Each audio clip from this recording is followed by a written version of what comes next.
change. I set this talk title months ago, and then life just happened. So it's been a very boring week. There's nothing that has changed in our nation this past week. So I guess I'm losing that power to create change by just naming my talks. There's been miraculous changes in the world. Have there been miraculous changes in your life? How do you navigate them? Right? The changes aren't always things that we want. The changes in our political landscape aren't always good, as we well know. And it may not be what our heart desires. We all are a day older than we were yesterday. Does that mean something when you're 6 or 5, as my little one downstairs can't wait till he can be 21 so he can watch, right? He goes, when am I going to be 21? When am I going to be 21? When am I going to be 21? The constant refrain. And we are like, oh, here comes another birthday, right? I am another year older. When am I going to get Medicare? When am I going to when am I going to retire, right? And so everything changes. Even the slides behind us change before we know it. And it's okay.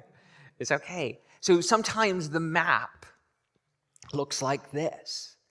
We don't have any labels for the stop we're supposed to get off on. I'm supposed to be on this path, and it can be daunting and confusing and can frustrate us beyond measure. How many people have been frustrated by things changing in their lives, right? Whew. How many people have gotten through it? Yay! Right? So if we just pause for a second, we can find out how to navigate the change. Because the wisdom we need exists within us. It's one of my favorite sayings. Everything you need already exists within you. Everything you need look no further than your own back door. Backyard, right? The story of Dorothy in The Wizard of Oz, that she didn't have to go on this journey. She didn't have to go through all of these troubles and travails. Everything she needed was right at hand.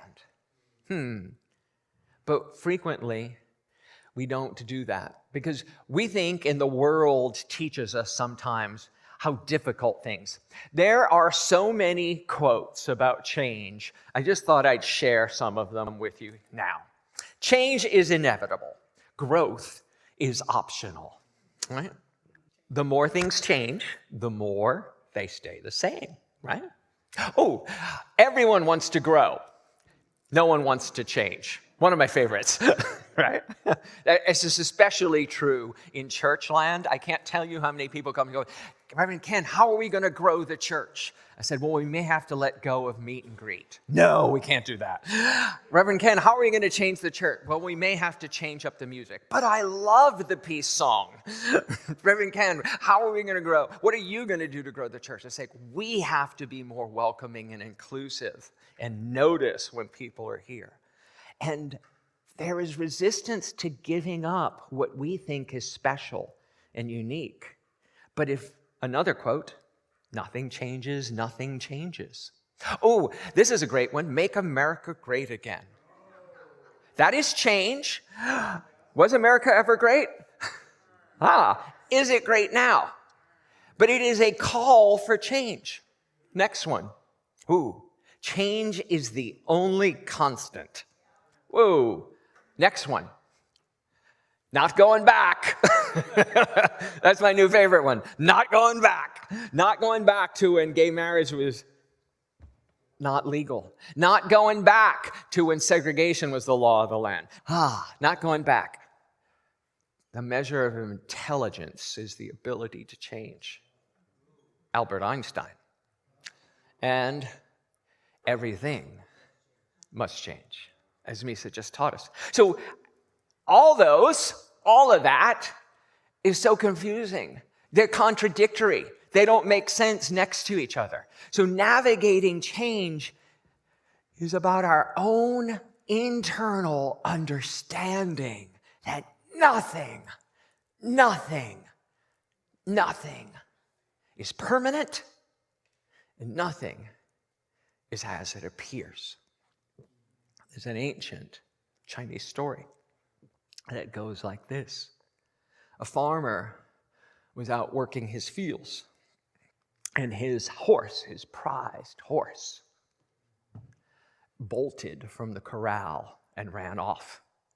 All of his friends and neighbors came around and said to him, "Oh my God, this is horrible news. How are you ever going to manage your beautiful farm without a horse? It was such a backbone of all the work you did. This is so bad." And the farmer looked at them and he said, "Maybe good, maybe bad. We don't know." So the next day he takes his ox out and he's working the farm again. And the horse comes back with 4 other wild stallions that it found out in the fields. And he brought them back in and put them in the corral. And now the farmer had 5 horses instead of 1.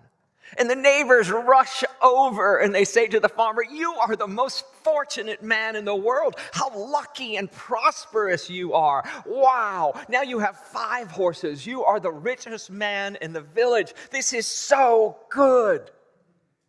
And the farmer looked at them and said, "Maybe good, maybe bad. We'll see." So the next week, his eldest son started trying to tame these wild horses and get them to be able to do the farm work. So he was on one of the stallions that the horse had brought back, and he was kicked off, bucked by the stallion, fell on the ground and broke his leg. And the neighbors came over and go, "You are just filled with misfortune this week, aren't you? So now your son, who was helping you do all this work, is no longer able to help you. And your son now is lame. How bad is that?" And the farmer said, "Maybe bad, maybe good. We'll see." That next week, the army came through, finding conscriptions for the military. And they took all the eldest sons from all of the village families and made them forcibly to enter into the military of the regime. But they didn't take the farmer's son because he had a broken leg. And once again, the villagers rushed around and said to him, "You are so fortunate that your son broke his leg." And the farmer said, "Maybe good, maybe bad. We'll see." We spend so much time and energy labeling things good or bad. Shakespeare said, "There is nothing good or bad in the world, but thinking makes it so." While this story is powerful, it also has an intrinsic lesson for us in that navigation, is patience. And in the moment, to try and find the way to navigate through our map, through our world. Next slide. For when we are faced with an upside-down world, when we're faced with things we can't understand, it's also the opportunity to lean in, to search for the way through, to search and wait for the good.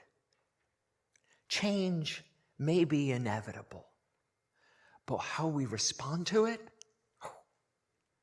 that's the key.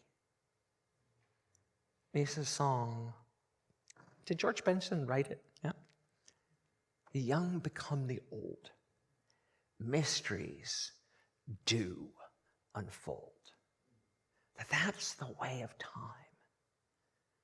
In the midst of it, we may want to kick and scream and have a tantrum like my 5-year-old does. And many of us still do. We just don't call them tantrums when we're adults.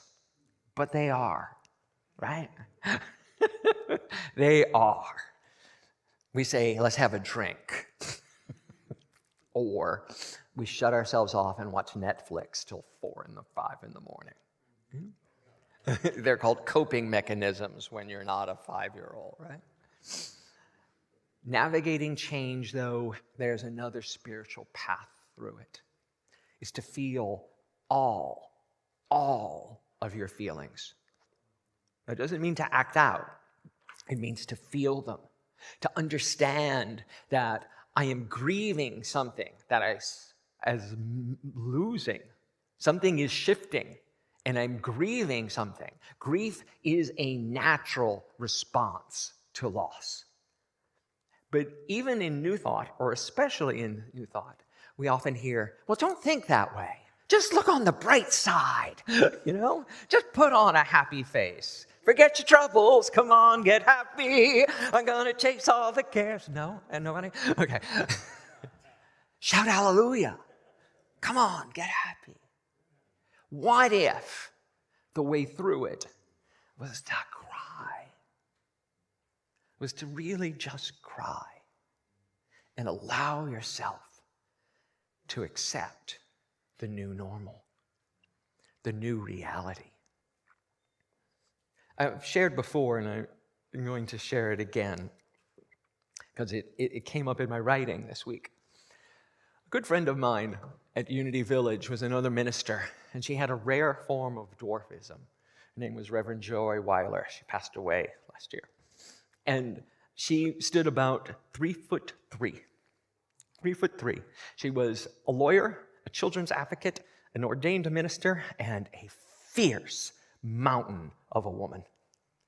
But she said to me one day, she goes, Ken, no amount of affirmation is going to make me 6 foot tall. And she had a blog called Radical Wholeness. Radical wholeness, that I am whole and perfect exactly as I am, all 3'6" of me, right? And that concept is important for all of us, because all of us have something. Well, I'll be happy when. I'll be happy when I lose 10 pounds. I'll start running when. I'll start exercising when. I'll start letting go of that resentment when. That's a good question. When are we going to do this? Now is the only time we have. So navigating change is radical presence. We are fully present to what is. The grief we feel, the joy we feel in change, the questions, the unknown, and stepping into the radical wholeness of now, we get to experience the infinite possibility. Now, this present moment, when you're thinking and looking at me and wondering, is the only way we can understand eternity. Stay in the now. Don't think about when I'm going to stop talking, because I'll just keep talking. Stay in the now. Don't think about what you're going to do after church. Stay in the now. Think about where your mind is right now. Are you with us? Are you drifting off somewhere? Right here and right now. Ignore the phones going off. Right here and right now. Listen to your own heartbeat. For in it is the wisdom you need, we all need, to make the world a better place and to make our lives whole and complete. This is how we navigate change, by not paying attention to the future, by paying attention to the now. Maybe good, maybe bad. We'll see. Let's take that to our time of meditation.